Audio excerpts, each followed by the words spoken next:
नमस्कार दोस्तों, prime academy की इस क्लास में आप सभी का स्वागत है। मैं जसवंत सर जीएस के एक नए टॉपिक के साथ आपके समक्ष उपस्थित हूं। आज का हमारा टॉपिक है उत्सर्जन तंत्र। कल हमने पढ़ा था पाचन तंत्र, आज हम पढ़ते हैं उत्सर्जन तंत्र के बारे में। उत्सर्जन क्या होता है? जीवों के उपापचय प्रक्रिया के फलस्वरूप अपशिष्ट पदार्थों का निकाला जाना। जीवों में उपापचय प्रक्रिया के फलस्वरूप अपशिष्ट पदार्थों का निकाला जाना उत्सर्जन कहलाता है। और उत्सर्जन में जो भाग लेने वाले प्रमुख अंग होते हैं, उन्हें हम उन सभी अंगों को मिला करके उत्सर्जन तंत्र के रूप में जाना जाता है। फिर से सुनिएगा, जीवों में उपापचय क्रिया के फलस्वरूप अपशिष्ट पदार्थों को बाहर निकाला जाना उत्सर्जन कहलाता है। और उत्सर्जन में भाग लेने वाले अंग उत्सर्जन तंत्र का निर्माण करते हैं या उत्सर्जन तंत्र कहलाते हैं। अब बात करते हैं जीवों में कौन कौन से पदार्थों का उत्सर्जन होता है। तो समस्त जीवों में उत्सर्जित होने वाले जो पदार्थ होते हैं मुख्यतः तीन हैं। पहला है अमोनिया, ठीक है। दूसरा है यूरिक अम्ल और तीसरा है यूरिया। अमोनिया का उत्सर्जन जो जीव करते हैं उन्हें अमोनोटेलिक जीव कहते हैं। अमोनिया का उत्सर्जन जो जीव करते हैं उन्हें अमोनोटेलिक जीव कहते हैं। इसमें अस्थिल मछली और जलीय जीव शामिल होते हैं। यूरिया का उत्सर्जन जो जीव करते हैं उन्हें यूरिकोटेलिक जीव कहते हैं। यूरिकोटेलिक जीव, इसमें कौन कौन शामिल है? सांप है, कीट है और पक्षी। सांप, कीट और पक्षी को शामिल किया जाता है। यूरिया का उत्सर्जन की बात आती है तो समस्त स्तनधारी जीव यूरिया का उत्सर्जन करते हैं। समस्त स्तनधारी जीव में मनुष्य भी शामिल होता है। तो ये हो गया कि जीवों में प्रमुख उत्सर्जीय पदार्थ हैं क्या क्या। अमोनिया, यूरिक अम्ल, यूरिया। अमोनिया का उत्सर्जन करने वाले जीव अमोनोटेलिक जीव कहलाएंगे। यूरिक अम्ल का उत्सर्जन करने वाले जीव यूरिकोटेलिक जीव कहलाएंगे। और यूरिया का उत्सर्जन करने वाले जीव जो होंगे, ठीक है, इनको तीसरा जो है यूरिया का उत्सर्जन करने वाले यूरियोटेलिक जीव कहते हैं। यूरियोटेलिक, ये हमने नहीं लिखा है, यहाँ लिख देते हैं, यूरियोटेलिक जीव। अमोनोटेलिक जीव, यूरिकोटेलिक जीव और यूरियोटेलिक जीव। इसके बाद बात करते हैं कि मनुष्य में अगर उत्सर्जी अंगों के बारे में बात किया जाए, मनुष्य के उत्सर्जी अंग, प्रमुख उत्सर्जी अंग कौन कौन से हैं।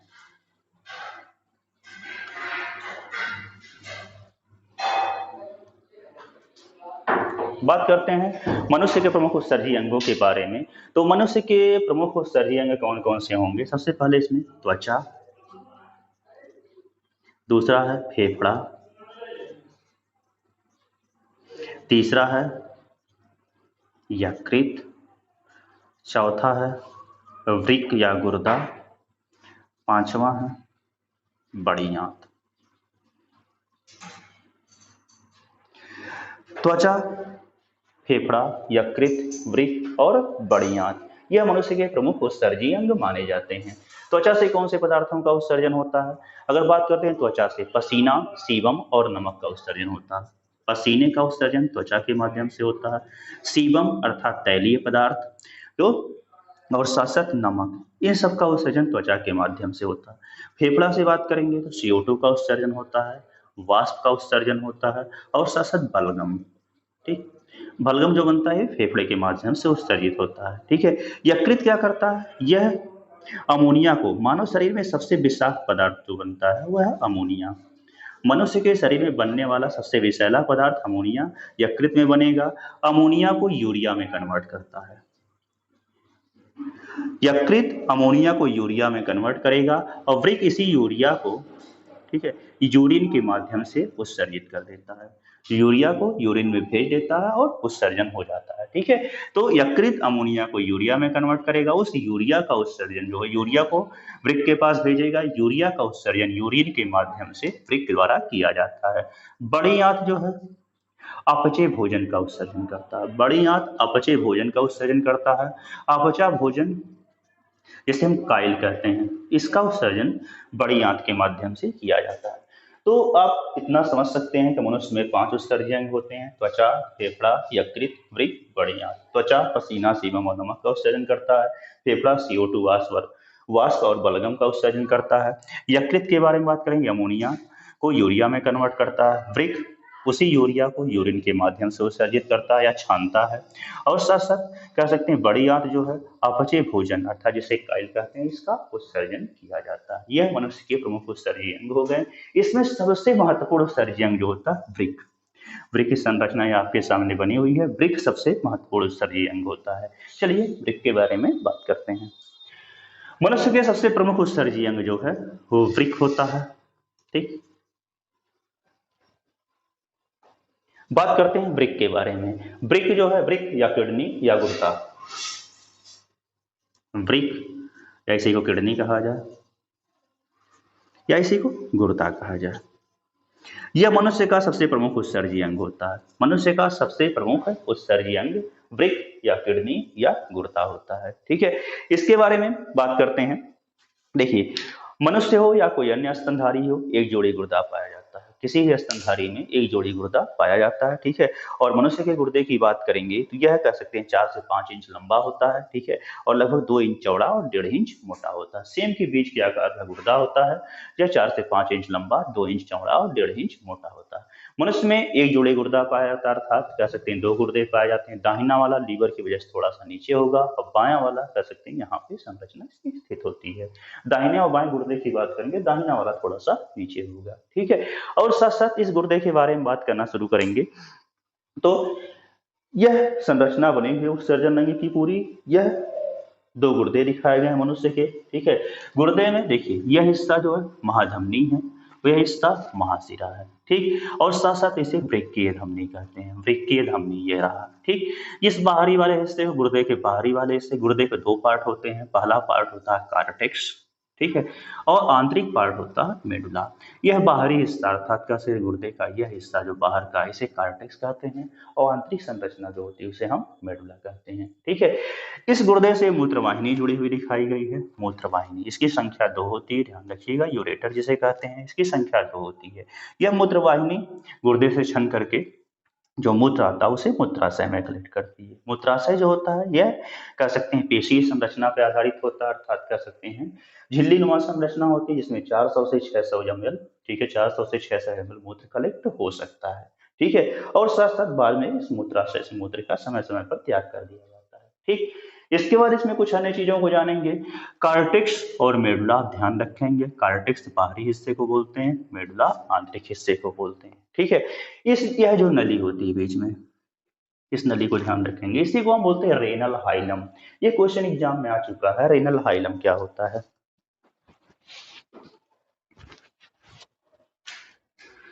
बात आती है रेनल हाइलम की, तो रेनल हाइलम क्या होता है। रेनल हाइलम कह सकते हैं गुर्दे का प्रवेश द्वार कहा जाता है। गुर्दे का प्रवेश द्वार को रेनल हाइलम कहते हैं।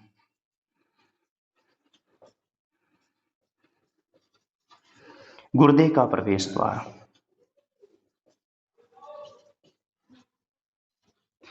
यह जो होता है रेनल हाइलम, यहाँ पे सबसे ज्यादा यूरिया का कह सकते हैं, यूरिया की मात्रा सर्वाधिक पाई जाती है। जिस अर्थात कर सकते यूरिया सर्वाधिक मात्रा में रेनल हाइलम में उपस्थित होता है, ध्यान रखेंगे। ठीक है, एक बार एसएससी में क्वेश्चन आ चुका है कि रेनल हाइलम क्या है। रेनल हाइलम संरचना कहाँ पाई जाती है, गुर्दे से जुड़ी होती है, गुर्दे का प्रवेश द्वार होता है, उसी को हम रेनल हाइलम कहते हैं। रेनल हाइलम में सर्वाधिक कह सकते हैं यूरिया की मात्रा संचित होती है या यूरिया की सर्वाधिक मात्रा पाई जाती है। ठीक, ये गुर्दे के कह सकते हैं बाहरी भाग, स्ट्रक्चर और साथ साथ इसके बारे में थोड़ी सी व्याख्या हो गई। अब बात करते हैं गुर्दा बना किससे होता है। ठीक है, गुर्दे की क्रियात्मक इकाई क्या होती है, फंक्शनल यूनिट क्या होती है गुर्दे की।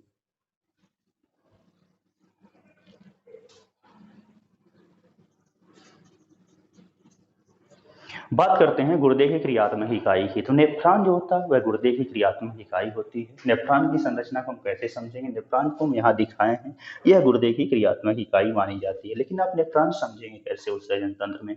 जैसे देखा जाए कि एक घर बनाने के लिए सीमेंट, मोरंग, बालू, गिट्टी और ईंट सबकी जरूरत होती है। लेकिन अगर पूछा जाए घर किससे बना हुआ, तो आप बताएंगे संरचना की ईंटों से बना हुआ, ईंटों के माध्यम से घर बनता है। ठीक है, इसी तरह से कह सकते हैं गुर्दे की क्रियात्मक इकाई होती है नेफ्रॉन। गुर्दा किसका बना होता है, नेफ्रॉन से। और नेफ्रॉन की कह सकते हैं संख्या कितनी होती है, 8 लाख होती है। अर्थात एक गुर्दे में, ठीक है, लगभग 8 लाख नेफ्रॉन की संख्या पाई जाती है। छोटे छोटे इकाइयां होती हैं, इसी को गुर्दे की क्रियात्मक इकाई या संरचनात्मक इकाई कहते हैं। गुर्दे नेफ्रॉन, नेफ्रॉन की संरचना ये है। ठीक है, इसमें बात करेंगे, देखिए नेफ्रॉन का ये वाला हिस्सा जो आगे का होता है उसे ग्लोमेरुलस कहा जाता है। ग्लोमेरुलस आगे का हिस्सा ग्लोमेरुलस कहलाता है। ठीक है, इसके बाद का हिस्सा बोमेन संपुट या बोमेन कैप्सूल कहलाता है। और साथ साथ इसके बाद का कह सकते हैं पूरी संरचना जो होती है, यह पूरी संरचना को हम नेफ्रॉन के रूप में जानते हैं। तो ग्लोमेरुलस, बोमेन संपुट। अब ग्लोमेरुलस क्या होता है, यह क्या काम करेगा? ग्लोमेरुलस निस्पंदन का काम, फिल्ट्रेशन का काम करता है, अर्थात यह रक्त को छानता है। ग्लोमेरुलस रक्त को छानने का काम करता है। ठीक है, और साथ साथ यह आवश्यक पदार्थों को भी छान देता है, आवश्यक पदार्थों को भी छान देता है और शुद्ध रक्त को कह सकते हैं वापस भेजने का काम करता है। बात आती है रक्त के बारे में, तो रक्त को छानने का काम तो गुर्दा करता है, लेकिन रक्त को शुद्ध करने का काम फेफड़े के द्वारा किया जाता है, ये ध्यान रखेंगे। साथ साथ यहाँ ध्यान रखिएगा, जो ग्लोमेरुलस जब रक्त को छानता है तो जो आवश्यक पदार्थ होते हैं उनको भी छान देता है। ठीक है, तो बोमेन संपुट इसके बाद की संरचना होती है, जब यहाँ से रक्त वापस लौट रहा होता है, ठीक है, या छने हुए पदार्थ वापस लौट रहे होते हैं, तो बोमेन संपुट आवश्यक पदार्थों का पुनः अवशोषण करने का काम करता है। यह जो आवश्यक पदार्थ थे उनको भी छान दिया था, इनको अवशोषित करने का काम बोमेन संपुट द्वारा किया जाता है। ठीक है, यूरिया को अलग बोमेन संपुट करता है, किस विधि से अलग करता है? डायलिसिस या अपोहन विधि से अलग करता है। ग्लोमेरुलस निस्पंदन या फिल्ट्रेशन का काम करेगा, अर्थात किसको छानेगा? रक्त को, और साथ साथ रक्त के साथ आवश्यक पदार्थ को भी छान लेता है और शुद्ध रक्त को वापस भेजता है। लेकिन उस आवश्यक पदार्थ को पुनः स्टोरेज का काम बोमेन संपुट द्वारा किया जाएगा। इसके अतिरिक्त बोमेन संपुट यूरिया को अलग करेगा, किस माध्यम से अलग करेगा? डायलिसिस विधि से अलग करेगा, ध्यान रखिएगा। इसके बाद नेफ्रॉन जो है इस यूरिया को, यह पूरा सिस्टम है, इस यूरिया को यूरिन के साथ बाहर निकालने का काम करता है। ठीक है, यूरिया और यूरिन, यूरिया, ठीक, एक मिनट आगे बताते हैं। हाँ, यूरिया को यूरिन के साथ बाहर निकालने का काम करता है। ठीक है, अब बात आती है यहाँ पे यूरिन जो होता है इसमें जल की मात्रा कितनी होती है? लगभग 95% जल पाया जाता है, 2% इसमें यूरिया पाया जाता है। इसका पीएच मान 4.8 के आसपास होता है। ठीक है, और साथ साथ इसका रंग पीला होता है। यूरिन का जो पीला रंग होता क्यों है? यूरोक्रोम वर्ण, यूरोक्रोम वर्ण के कारण। ठीक है, यह जो होते हैं यूरिन के पीले रंग के लिए उत्तरदायी।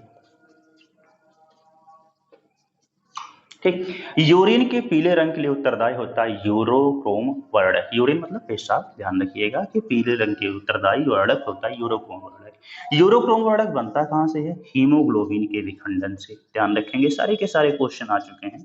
हीमोग्लोबिन के विखंडन से, ठीक है, यूरोक्रोम वर्णक का निर्माण होता है। ठीक है, और साथ साथ यूरिया में जो गंध होती है, सॉरी, यूरिन में जो गंध होती है वो अमोनिया के कारण होती है। अगर कहीं यूरिन का त्याग किया जा रहा है तो उसमें यूरिया की मात्रा होती है, लेकिन अगर मान लीजिए यूरिन 2-3 घंटे वहां रह जा रहा है तो यह यूरिया जो होता है कहीं ना कहीं अमोनिया में कन्वर्ट हो जाता है। अर्थात कैसे, इस तरह से हम कह सकते हैं यूरिया और अमोनिया। यूरिन में जो अमोनिया गंध होती है वह अमोनिया के कारण होती है। यूरिन का उत्सर्जन करने के पश्चात उसमें जो यूरिया उपस्थित रहता है वो पुनः अमोनिया में कन्वर्ट हो जाता है। इसके अतिरिक्त कुछ अन्य चीजों के बारे में भी जानेंगे इसमें कि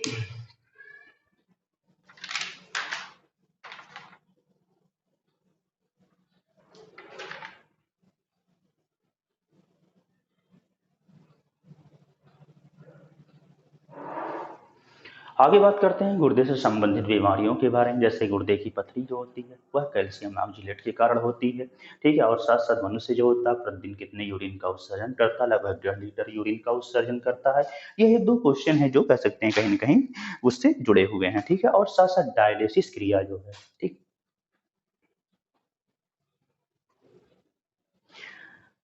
इसके अतिरिक्त गुर्दे पे 2-3 क्वेश्चन और जान याद रखिएगा, जैसे कह दिया जाए गुर्दे की पथरी किसकी बनी होती है? कैल्शियम ऑक्जेलेट की बनी होती है, कैल्शियम ऑक्जेलेट की।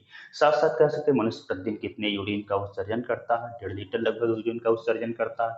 और साथ साथ डायलिसिस प्रक्रिया अर्थात अपोहन, या कह सकते हैं गुर्दे की क्रिया को पूरी करने के लिए, गुर्दे के फंक्शन को पूरी करने के लिए की गई क्रिया। अपोहन क्रिया किससे जुड़ी हुई है? डायलिसिस कहीं ना कहीं यह गुर्दे की क्रिया को पूरी करती है। डायलिसिस प्रक्रिया रक्त को छानने की प्रक्रिया है। ठीक है, ध्यान रखेंगे। तो ये रहा उत्सर्जन तंत्र, उत्सर्जी पदार्थ।